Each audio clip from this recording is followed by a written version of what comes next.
Question également autour de la sécurité du président de la République au lendemain de son agression en marge d'un déplacement dans le Lot-et-Garonne. Qui sont les hommes qui entourent le chef de l'État et quelles sont les procédures mises en place? Le sport avec le tennis et Wimbledon. Wilfried Tsonga a dû s'incliner en demi-finale du tournoi face à Novak Djokovic. Et puis nous irons à Monaco avec aujourd'hui l'union civile du prince Albert II et de Charlène Wittskog. Ils se sont dit oui avant la cérémonie religieuse qui se déroulera demain. Nous retrouverons Marie Drucker et Stéphane Bern sur place.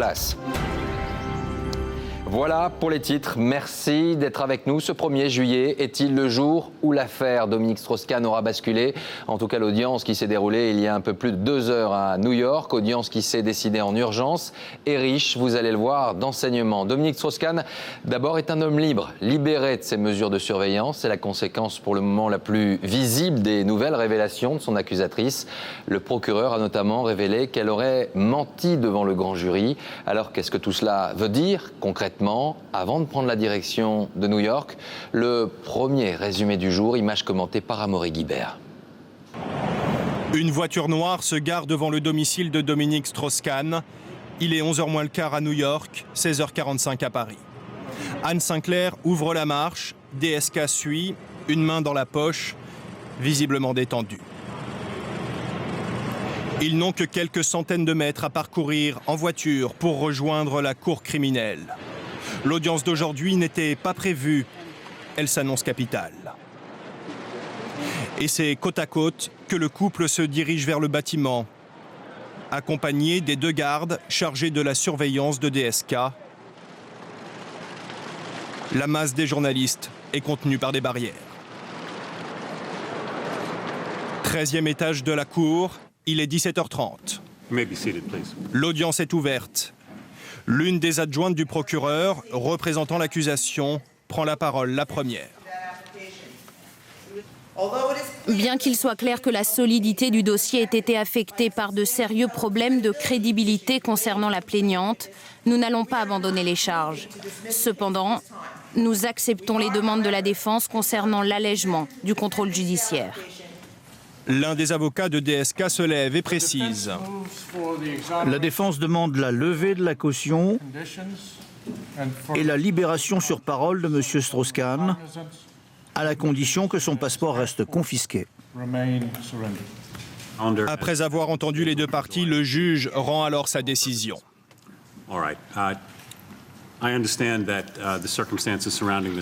Je comprends bien que les circonstances qui entourent cette affaire, du point de vue des 2 parties, ont changé considérablement et je suis d'accord. Mais pas de jugement hâtif. L'accusation, je n'en doute pas, continuera d'enquêter et j'attends que le processus suive son cours comme prévu et de manière juste pour les 2 parties. Mais dans le même temps, toutes les conditions de votre assignation à résidence sont levées. La caution également. Vous êtes libéré sur parole. Merci, Votre Honneur. Lance pour conclure Dominique Strauss-Kahn. Un sourire esquissé, quelques mots glissés par son avocat, puis il rejoint Anne Sinclair avant de quitter la salle. L'audience aura duré à peine 10 minutes.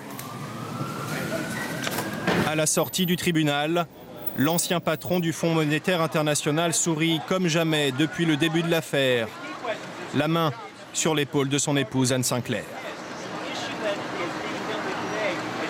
Et c'est la voiture d'un homme libre, mais toujours accusé de viol et d'agression sexuelle qu'un hélicoptère de télévision poursuit dans les rues de New York.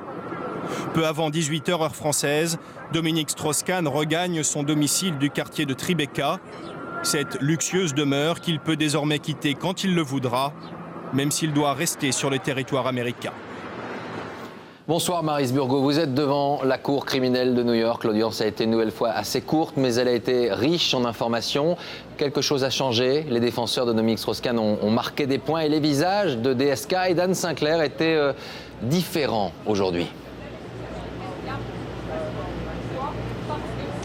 Oui, je crois que ce que je retiendrai, ce que nous retiendrons tous ici, c'est cette image de Dominique Strauss-Kahn quittant ce palais de justice tout à l'heure avec son bras passé autour de l'épaule de son épouse Anne Sinclair et ce sourire discret mais bel et bien là qu'ils arboraient tous les deux, image symbole d'une première victoire après un long tunnel puisque l'histoire que ce couple est en train de vivre est absolument insensée et je dois dire que même ce soir, nous tous qui suivons cette affaire ici sommes encore estomaqués par ce rebondissement que nous venons de vivre. L'autre image symbole, c'est bien sûr celle de la colère rentrée de l'avocat de la plaignante Nafissatou Diallo. Il a donné ici une conférence de presse assez impressionnante donnant les détails des violences dont, dit-il, sa cliente a été l'objet, violences administrées par Dominique Strauss-Kahn. Lui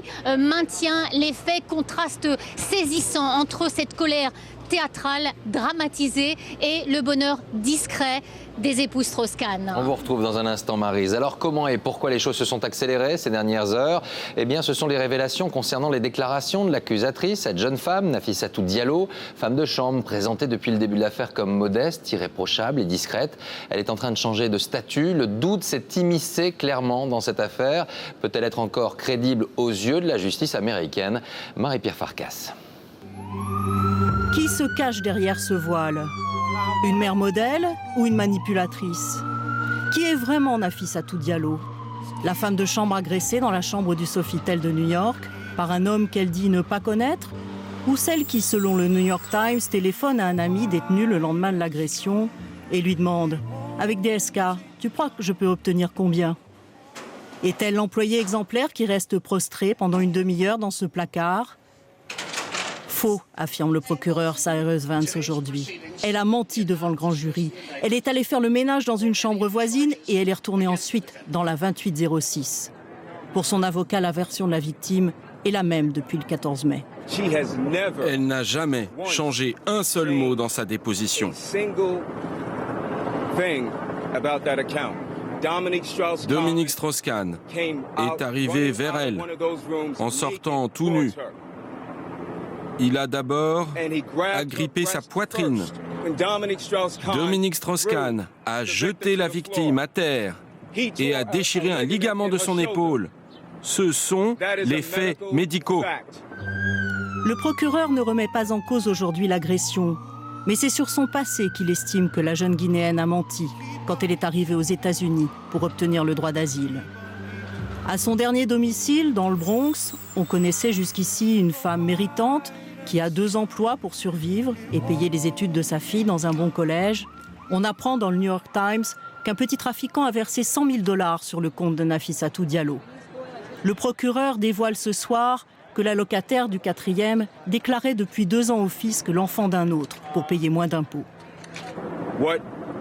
Ce que la fille de la victime m'a dit, c'est que le procureur est entré dans le bureau et qu'il a hurlé sur sa mère. 20 ans, fous le camp d'ici, et il l'a sortie de son bureau. Ce soir, les témoins de moralité parlent moins fort. Le procureur fournit des éléments essentiels à la défense. Prochain bras de fer prévu le 18 juillet, sauf nouveau coup de théâtre. Un premier commentaire maintenant avec Dominique Verdaillan. Dominique, on peut clairement affirmer aujourd'hui que quelque chose a basculé dans cette affaire, même si elle n'est pas terminée. Prochain épisode prévu le 18 juillet prochain. Oui, Dominique Strauss-Kahn n'a pas retrouvé son honneur. Il a gagné sa liberté. Fini la prison, fini la recherche désespérée d'un logement new-yorkais. La défense a remporté une manche grâce à l'accusation. Le contrôle judiciaire est allégé. Alors, vous vous en souvenez, l'assignation à résidence, le bracelet électronique, le gardien armé 24 heures sur 24, les caméras de surveillance, les visites réduites 4 par semaine, la caution d'$1 million et le dépôt de garantie de $5 millions, eh bien, tout cela disparaît et est remplacé par une interdiction de sortie du territoire. Dominique Strauss-Kahn et son épouse peuvent donc rejoindre leur maison de Washington. Impossible, en revanche, pour Dominique Strauss-Kahn de revenir en France. Restent par contre juridiquement les 7 chefs d'inculpation, viol, agression sexuelle et séquestration. Des charges et des éléments de preuve qui seront abordés pour la première fois en audience le 18 juillet prochain, à moins que d'ici là nous assistions à un nouveau coup de théâtre dans un sens ou dans un autre. Merci Dominique. Avec nous, Denis Chemla, vous êtes avocat à New York. Que faut-il retenir clairement de ce qui s'est passé aujourd'hui? D'abord, ce mensonge devant le grand jury, c'est un élément déterminant ce soir. C'est un élément fondamental. Si le procureur reconnaît que Mme Diallo a menti devant le grand jury, cela signifie que son témoignage devant un éventuel jury au moment d'un procès éventuel sera, en droit de New York, irrecevable. C'est-à-dire que toute l'accusation qui repose sur ce témoignage ne pourra que s'effondrer. Le jury ne pourra pas tenir compte de son témoignage. Ça veut dire qu'on ne pourra pas condamner M. Strauss-Kahn. Et ça, c'est un risque que le procureur ne veut bien évidemment pas prendre parce qu'il aurait perdu à ce moment-là au procès. En même temps, qu'en est-il des faits de ce scénario, des faits de ce qui s'est passé dans cette chambre? Écoutez, on ne connaît pas on plus le saura peut-être jamais. On le saura peut-être jamais, mais ce qui est certain, c'est que ce qui est très important, c'est que le procureur a dit qu'elle avait menti sur les faits de ce qui s'était passé dans cette chambre et après l'agression alléguée. Ce qui veut dire que non seulement on a remis en cause des mensonges dans son passé, mais également sa version des faits. Ça, c'est très important. On retrouve justement à New York Maryse Burgo. Maryse, cette jeune femme, l'accusatrice, la victime, bien sûr, présumée de cette affaire, était une nouvelle fois absente physiquement aujourd'hui devant la cour. Cependant, ce sont bien ces vraies fausses déclarations et une conversation téléphonique également qui ont motivé la décision du juge aujourd'hui.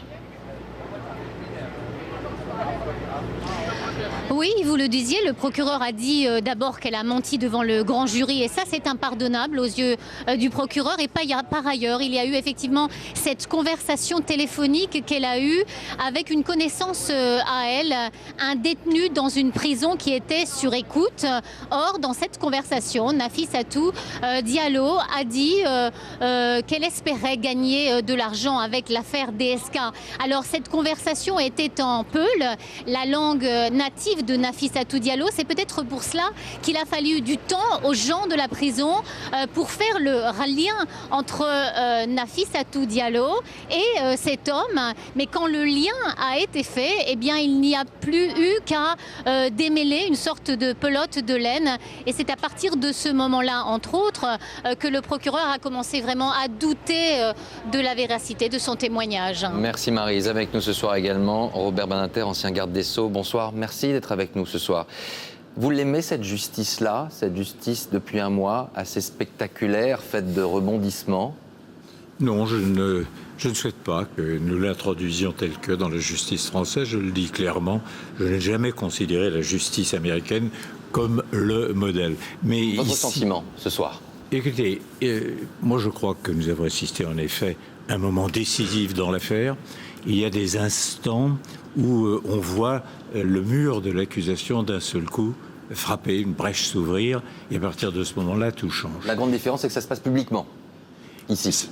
Oui, mais là-bas aussi, ça va se passer publiquement. Ce qui m'a frappé, et qu'on doit conserver en mémoire, que ce ne sont pas des éléments fournis par la défense grâce à une contre-enquête. C'est le fruit des investigations du procureur lui-même. On ne peut pas dire « Ah, on a utilisé des détectives privés, acheté des témoins ». Non, c'est le procureur lui-même. On a entendu son substitut dire « Il y a des sérieux problèmes de crédibilité » dans une affaire dans laquelle tout se joue parole contre parole, puisque ça se passe dans une chambre et qu'on sait qu'il y a eu des relations sexuelles. Tout le problème est de savoir dans quelles conditions, consentement ou viol. Donc c'est vraiment parole contre parole. Et quand vous entendez le ministère public dire sérieux problème de crédibilité, vous ne pouvez pas vous empêcher de penser qu'il a recueilli assez d'éléments pour que la parole de cette jeune femme, eh bien, il ne puisse plus estimer qu'il puisse l'utiliser en justice. Tout à l'heure, vous avez dit justement, M. Chemla, attention, nous sommes aux États-Unis, mentir devant le grand jury est, à mon avis, péché capital. Et c'est ça qui ruinera probablement la thèse de la partie civile. En ce qui concerne alors les déclarations fracassantes, la plaidoirie sur les marches du palais, on commence à y être habitué. Je rappelle qu'il y aura la partie civile aux États-Unis. En ce qui concerne cela, ces éléments, il les a nécessairement communiqués au procureur, nécessairement. Et par conséquent, ce qu'il avance, il l'a déjà donné. Alors vous restez avec nous depuis ce 14 mai dernier, date à laquelle l'affaire éclatait au grand jour. C'est le destin d'un homme qui s'est interrompu. Dominique Strauss-Kahn, à l'époque directeur général du FMI, candidat potentiel à la présidentielle en France, devait un accusé menotté devant les caméras du monde entier. Retour sur cet incroyable feuilleton judiciaire avec Olivier Caroff. Un destin qui bascule en direct. Honte à vous, sous les cris, les insultes, comme dans un polar américain. Pour Dominique Strauss-Kahn, la chute commence le 14 mai. 16h40, il est arrêté alors qu'il embarque dans un avion pour Paris. Emmené dans un commissariat du Bronx, accusé de faits extrêmement graves. Les charges retenues sont tentative de viol, agression sexuelle et séquestration. Onde de choc immédiate et mondiale. L'accusé est l'un des hommes les plus puissants de la planète, favori des sondages en France pour la prochaine élection présidentielle. Les nouvelles qui nous parviennent depuis cette nuit de New York sonnent à l'évidence comme un coup de tonnerre. Quelques heures plus tard, ces images ont l'effet d'un coup de massue. Les policiers américains exhibent leurs suspects devant toute la presse. Dominique Strauss-Kahn a gardé le silence lors des interrogatoires, conseil de ses avocats. Le procureur a communiqué très peu d'informations. Il suspecte le directeur du FMI d'avoir tenté de prendre la fuite vers la France. En France, justement, c'est la stupéfaction. À Sarcelles, sa terre d'élection, l'incrédulité demande. Alors, j'en reviens pas. J'ai du mal à y croire, franchement. C'est un petit coup monté, c'est un coup d'arnaque. Si c'est vrai, je pense que pour lui, c'est vraiment terminé, sa carrière politique est terminée. Et les caméras le suivent encore et toujours. Dépôt du tribunal, son sort va s'y jouer une première fois. Pour certains, la condamnation politique de DSK est déjà prononcée. Il existe un faisceau de présomptions assez grave pour qu'un juge new-yorkais ait pris peine de l'inculper et de le transférer devant un juge. Première audience l'après-midi du 16 mai. Dominique Strauss-Kahn apparaît, le visage défait, 48 heures après son arrestation. Il était sur le point de lancer sa candidature. Son équipe était prête. Elle se bat maintenant pour l'honneur. Nous ne pouvons pas croire à sa culpabilité. Et il sera bientôt au milieu de nous. Mais pour la justice américaine, ce n'est pas sa place. Risque de fuite encore, de pression sur les témoins. Ce sera donc Rikers Island, une des prisons les plus dures du pays. Puis, une libération sous caution, obligation d'habiter près du tribunal, mais pour ses futurs voisins, c'est un pestiféré et ils savent le lui faire comprendre. Je ne connais pas bien l'histoire, mais c'est un peu inquiétant d'avoir quelqu'un comme ça dans votre immeuble. Lui ne s'adressera qu'à ses chers collègues du FMI pour expliquer son départ. Je ne peux accepter que le Fonds et vous-même, chers collègues, soyez obligés de quelque manière que ce soit de partager mon cauchemar personnel. Par conséquent, il fallait que je démissionne. Depuis, cette maison d'un quartier branché tenait lieu de prison dorée, photographiée par les touristes, cernée par une presse qui scrute jusqu'aux livraisons de nourriture. Un sort partagé volontairement par Anne Sinclair. Dès les premières heures, elle avait écrit « Je ne crois pas une seule seconde aux accusations portées contre mon mari ». Alors Robert Badinter, on se relève un jour de telles accusations, de l'opprobre, de ces images qui ont fait le tour du monde? Je pense que on s'en relève difficilement. Mais Jean Faure avait une très belle formule, il disait « dans les épreuves, les pires, en définitive, il faut que le cœur se brise ou se bronze ». C'est très vrai dans la vie politique. Je pense qu'il en sortira avec un cœur bronzé. Mais tout de même, il ne faut pas parler que de lui. On a beaucoup parlé des victimes. Ici même, sur ce plateau, on m'a reproché de ne pas saluer comme il fallait le malheur de la victime. J'ai toujours pensé que dans ces affaires-là, si difficiles, il fallait être extrêmement délicat et en même temps toujours se souvenir de la présomption d'innocence. Si on ne la respecte pas, tout est perdu. Mais ici, aujourd'hui, les victimes, on a parlé d'absence de crédibilité de la plaignante, mais les victimes, c'est qui? Au-delà de Strauss-Kahn, c'est sa femme, c'est sa fille, c'est ses enfants, c'est ses petits-enfants. Et par la faute de qui? Par cette espèce de lynchage médiatique auquel on a procédé à son encontre.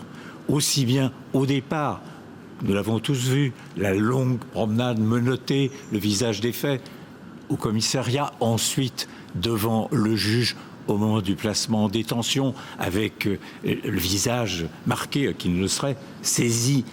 Et pour terminer, j'ai pas besoin d'ajouter que toute la presse new-yorkaise, Pendant des jours, c'était le pig, le cochon. On a vu ce défilé de femmes de chambre. Honte à vous, honte à vous. Partout, il a été traité de pervers. Moi, j'ai une longue vie maintenant déjà derrière moi. Je n'ai jamais vu, vous m'entendez, jamais vu, en dehors des pires crimes de sang prouvés, une pareille agression à l'encontre d'un suspect ou d'une personne mise en cause. Michel Thoman, vous êtes le biographe de Dominique Strauss-Kahn. Dans quel état d'esprit, si vous pouvez le savoir et si vous le savez, étaient ces dernières semaines, ces derniers jours, les proches de Dominique Strauss-Kahn et Dominique Strauss-Kahn lui-même? Écoutez, moi je ne suis pas un ami de Dominique Strauss-Kahn, je suis juste un journaliste qui a fait son travail de journaliste.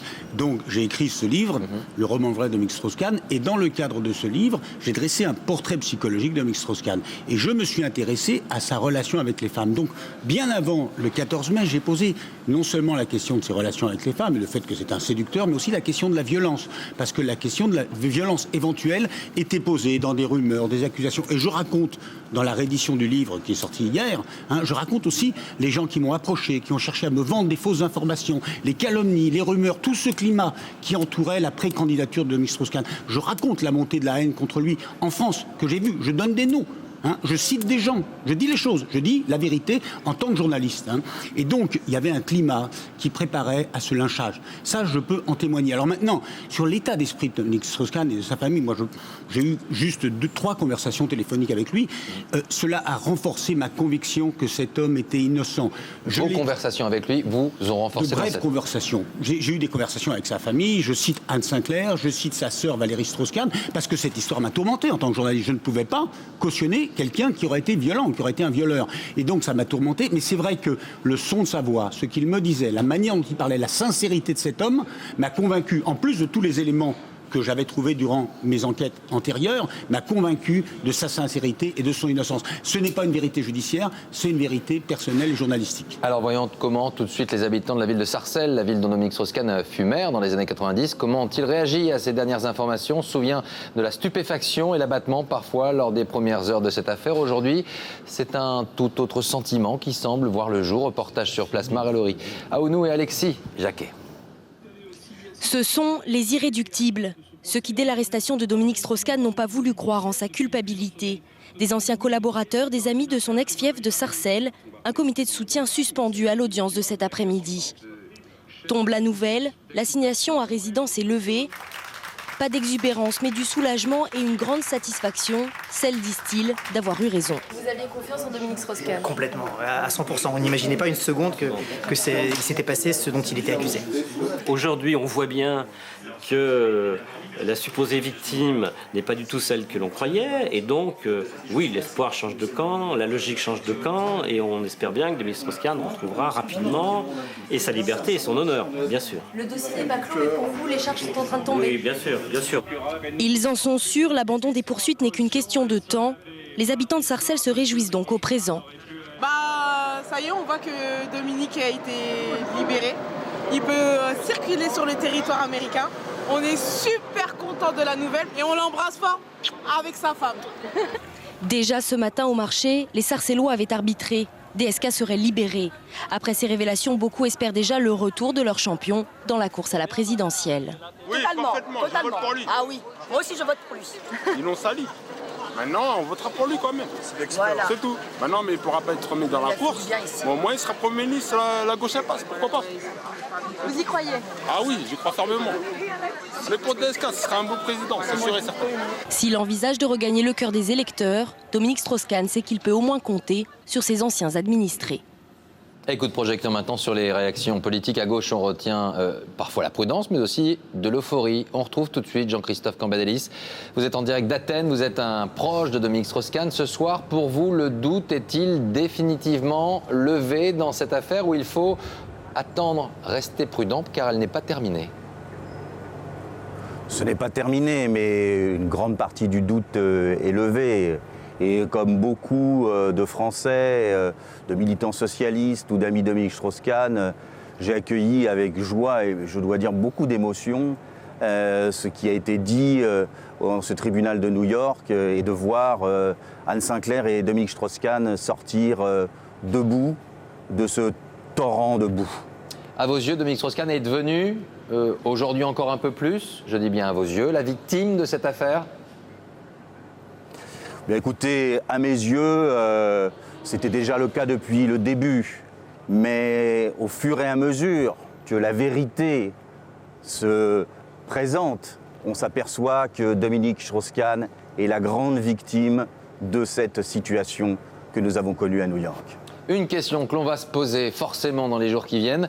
Certains diront qu'elle est prématurée, mais elle existe, elle est là. Pensez-vous que la primaire socialiste doive se poursuivre telle qu'elle est, ou ce soir, comme le dit François Hollande, lui qui n'est pas contre un report de la date de clôture des candidatures? Qu'en pensez-vous, s'il vous plaît? Écoutez, je crois que ce soir, c'est le moment de Dominique Strauss-Kahn. Il faut qu'il puisse quand même se reconstruire, parce qu'on ne subit pas tout ce qu'il a subi et puis du jour au lendemain, on claque dans les doigts et on traverse l'Atlantique et on dit bonjour, me voilà de retour. Il faut qu'il puisse se reconstruire et puis après, on verra. Mais là, je pense à lui, à l'ami, à sa situation et surtout à Anne Sinclair. Merci Jean-Christophe Cambadélis avec nous, Jean-Marie Le Guen. Vous étiez avec moi sur ce plateau il y a quelques semaines, très ému, très touché. Quelle est votre réaction ce soir après ces derniers rebondissements? Très simplement de la joie, évidemment, du soulagement, parce qu'il sort d'une situation d'abord personnelle, lui, sa famille, où il était très contraint, où il n'avait pas de vie libre.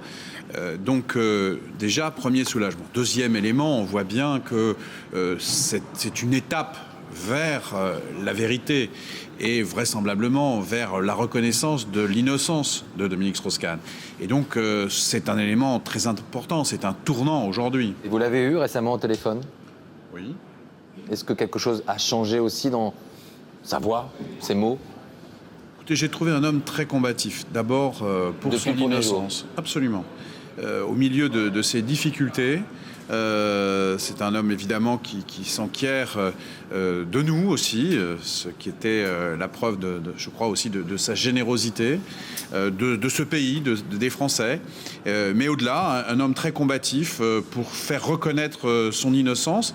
Et je crois aussi qu'il sera demain tout autant combatif pour défendre les valeurs qui sont les siennes. On vient revenir là-dessus, direction le siège du Parti Socialiste, rue de Solferino. On retrouve David Doucan. David, on vient d'entendre deux témoignages de proches de Dominique Strauss-Kahn. Plus globalement, quel est le sentiment ce soir au Parti Socialiste? C'est le soulagement, Laurent. Pendant toute la journée, on a pu entendre de nombreux responsables socialistes exprimer leur joie, leur bonheur, leur amitié. Je vous rappelle qu'au début de l'affaire, la droite avait expliqué que le PS avait d'ores et déjà perdu la bataille de la morale, d'où probablement l'expression de ce soulagement politique aujourd'hui. Je vous propose d'écouter Martine Aubry qui, pendant toute la journée, s'est attachée à réagir en ami aux différentes nouvelles en provenance de New York. Je me réjouis bien évidemment que Dominique soit libre de ses mouvements dans son pays, où il est actuellement. Je voudrais qu'elle avance encore plus vite. Voilà, et j'attends que nous sachions très vite la vérité. Et j'aimerais que le respect qui lui est dû progresse aussi. Voilà ce à quoi je pense ce soir, mais je pense d'abord à lui, d'abord à Anne, d'abord à ses enfants. Dans un instant, l'analyse de Famen Amias. Maître Chelbla, juste une question. Est-ce qu'on ne va pas trop vite d'un effet de balancier d'un côté et aujourd'hui de l'autre côté? Est-ce qu'il y a encore des doutes, des zones d'ombre? Oui. On a toujours tendance à effectivement à se laisser emballer, à se laisser emporter par la pression médiatique et les événements qui se déroulent sous nos yeux. Néanmoins, quand un procureur en est on est amené à se présenter devant un tribunal pour dire voilà, les faits ne se présentent pas tout à fait comme je l'avais dit, nous sommes obligés de reconsidérer toute cette affaire, je pense qu'on a quand même un sérieux indice du fait que cette affaire n'est pas vouée au succès auquel le procureur pensait qu'elle pouvait l'être. Donc non, je pense qu'on va sans doute assister à la fin de ce dossier assez rapidement, selon moi. On va retrouver Arnaud Comte qui est à New York devant la maison où réside actuellement Dominique Strauss-Kahn et Anne Sinclair dans le quartier de Tribeca à New York. Arnaud, il est un peu plus de 14h à New York et le couple Strauss-Kahn est rentré tout à l'heure chez lui.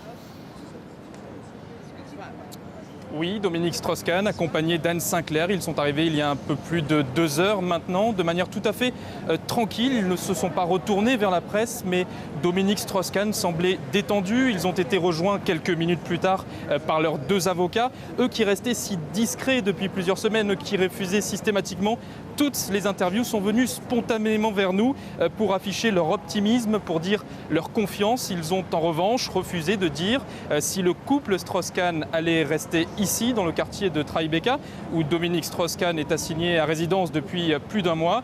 Mais il semble très probable qu'il quitte cette résidence, peut-être pour se mettre au vert à Washington, où le couple Strauss-Kahn a une maison. En tout cas, je vous le confirme, ils sont toujours actuellement ici, derrière moi, dans l'intimité. Et sans doute savourent-ils cette journée qui risque de changer beaucoup de choses. Merci beaucoup Arnaud. Fabien, très concrètement, Dominique Strauss-Kahn peut-il ce soir encore, on va dire, envisager d'influer dans la future campagne présidentielle? Prématuré, pas prématuré, toujours la question. Pour l'instant, il ne peut pas concourir, en tout cas aux primaires. Il n'est pas blanchi de ces accusations et le calendrier de dépôt de candidature, il est clair. Il faut avoir postulé avant le 13 juillet, alors que la prochaine audience judiciaire est fixée le 18. Enfin, on le sait très bien, si Dominique Strauss-Kahn revient à Paris en toute liberté, aucun responsable socialiste ne lui contestera le droit de se présenter. La vraie question, c'est en a-t-il envie? A-t-il le ressort psychologique, physique pour mener une campagne? Tous ceux qui ont pu lui parler estiment qu'il est concentré sur son avenir judiciaire et pas politique. Du côté des socialistes, en tout cas, on est prêt à l'accueillir?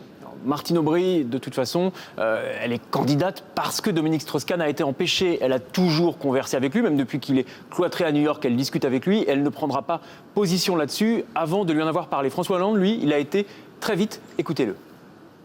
La date de dépôt des candidatures peut être déplacée, ça n'a pas d'importance. C'est le 13 juillet, on peut le renvoyer à la fin du mois de juillet ou même à la fin du mois d'août, je n'ai aucune exigence.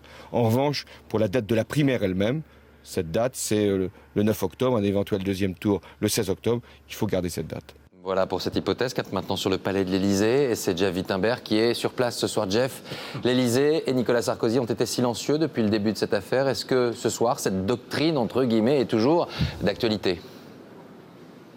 Oui, Laurent, bonsoir. Effectivement, ce qui était vrai le 15 mai au lendemain de l'arrestation de Dominique Strauss-Kahn le reste le 1er juillet. On ne fait aucun commentaire public ici à l'Élysée. Vous savez que la seule fois où Nicolas Sarkozy est sorti de son silence pour évoquer Dominique Strauss-Kahn, c'était en marge du sommet du G8 à Deauville et il avait évoqué non pas l'affaire elle-même, mais les commentaires qui l'avaient accompagné pour dire qu'il en avait été choqué. Cette ligne donc de discrétion est aussi une consigne qui est appliquée à l'UMP et au gouvernement. Et je veux vous en donner la preuve avec ce qu'a dit ce matin à Jakarta, où il est en visite officielle en Indonésie, le Premier ministre François Fillon. Nous l'écoutons. Dominique Strauss-Kahn a droit au respect de la présomption d'innocence et je pense que nous devons attendre sereinement que la justice américaine fasse son travail. Je pense que c'est la seule conduite à tenir dans cette affaire. Ça a été la mienne au début, c'est la mienne aujourd'hui. Voilà, discrétion donc au sommet du pouvoir. On ne peut pas aller jusqu'à dire que c'est une mauvaise nouvelle pour l'Élysée, mais tout de même il faut observer que ce rebondissement de New York vient tout de même perturber une semaine qui avait été riche, sans fausse note pour Nicolas Sarkozy, avec en particulier la nomination de Christine Lagarde à la tête du FMI. C'était une conséquence directe de l'affaire Strauss-Kahn. Nicolas Sarkozy avait parlé de victoire pour la France. Disons que la victoire ce soir a un goût un peu différent. Merci beaucoup, Jeff. Jean-Marie Le Guen, vous souhaitez que dans les semaines à venir, les mois à venir, la voix, je dis bien la voix de Dominique Strauss-Kahn soit entendue, écoutée et influente pour la prochaine présidentielle? Elle pourra l'être? Je le crois. Je pense que c'est d'ailleurs l'attente de très nombreux Français. Je pense que c'est l'intérêt de notre pays. Dominique Strauss-Kahn a des compétences, a une vision qui sera plus qu'utile à notre pays. Donc je pense que légitimement, il pourra reprendre la parole et nous aider à réfléchir et à nous mobiliser, je pense, pour une autre vision de la France que celle que nous voyons aujourd'hui. Robert Badinter, un dernier mot. On l'a évoqué tout à l'heure. Il y a toujours un climat passionnel autour des affaires judiciaires comme celle-là, en tout cas en particulier, médiatiquement, politiquement, avec les enjeux qu'on connaît. Ce soir, depuis quelques heures, je parlais tout à l'heure du mouvement de balancier et de la balance. Est-ce qu'on ne va pas trop loin? Écoutez, voilà des années que je considère que dans le domaine particulier des agressions sexuelles et aussi, mais moins dans le domaine de la pédophilie, on assiste à un phénomène qui est, à mon sens, inquiétant pour la justice, qui est la sacralisation de la parole de la victime. On ne doit plus la mettre en question parce que c'est la victime. Peut-être parce qu'on n'a pas assez écouté auparavant ? Oui, On est passé... D'un extrême à l'autre. Absolument. Mais précisément parce que ce sont des affaires si sensibles et si délicates, il faut procéder avec le maximum de tact, mais toujours se souvenir du principe fondamental de la présomption d'innocence. Merci beaucoup. Présomption d'innocence.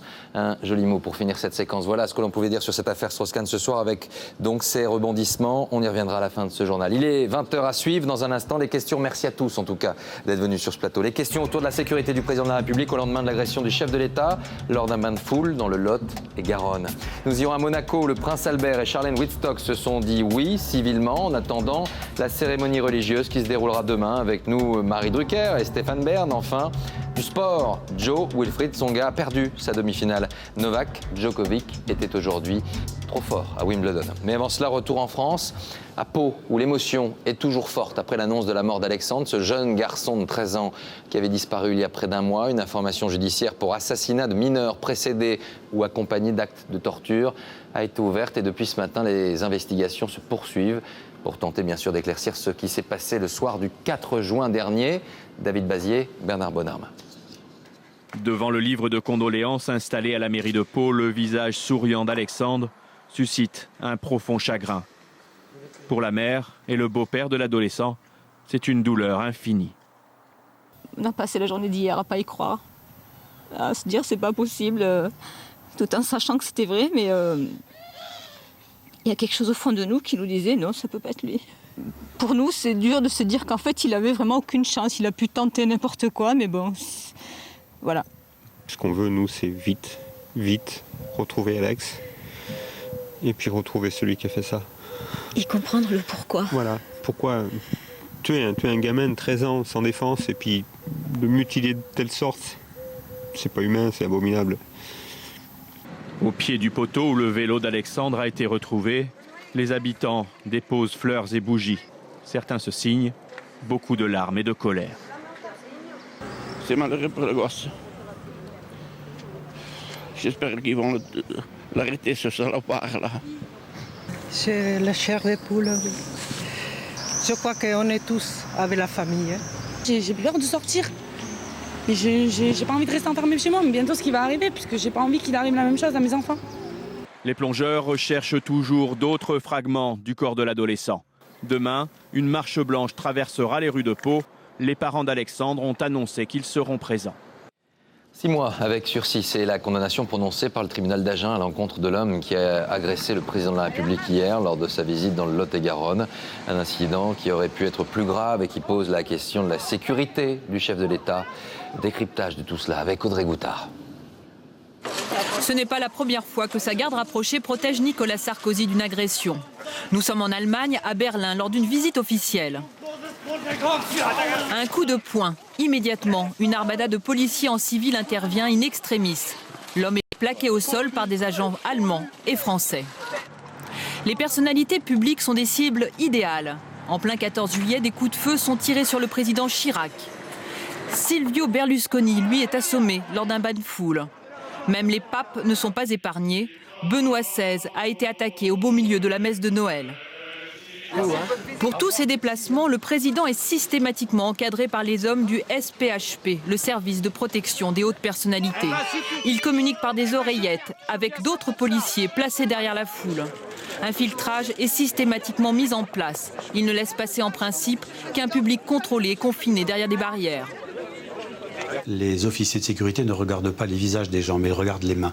Tant que les mains sont nues, quand il n'y a rien dans les mains, il n'y a aucune raison d'interpeller les gens. Sinon, on passerait notre temps à interpeller les gens qui applaudissent. Pour la garde rapprochée du président, l'enjeu est toujours le même. Concilier une sécurité optimale et le contact nécessaire d'une personnalité avec la foule. L'actualité de ce vendredi, c'est aussi le début des vacances scolaires. Et pour ceux qui ont la chance de partir, sachez que vous serez très nombreux. Plus d'1 million de voyageurs sont attendus dans les gares parisiennes ce week-end et presque autant dans les aéroports. Et puis prudence, bien sûr, on ne le répétera jamais assez si vous prenez la route. On retrouve Gilles Marinet au péage de Fleury-en-Bière. Bison Futé prévoit un trafic dense, voire très dense aujourd'hui et demain, dans le sens des départs. Gilles, c'est cette nuit que les départs pourraient se concentrer. Bonsoir. Effectivement, ici au péage de Fleury-en-Bière, à 50 km de Paris, la journée a été calme. En fait, le gros des vacanciers, les gros bataillons de vacanciers devraient prendre la route après leur journée de travail. Ceux qui quittent la région parisienne seront rejoints par des automobilistes venus du Nord, Belgique et Hollande notamment, où les vacances ont commencé. Alors, la soirée et la nuit sont classées orange au niveau national, ça veut dire trafic dense, mais rouge en Ile-de-France, ça veut dire des perturbations, attention aux bouchons. Et puis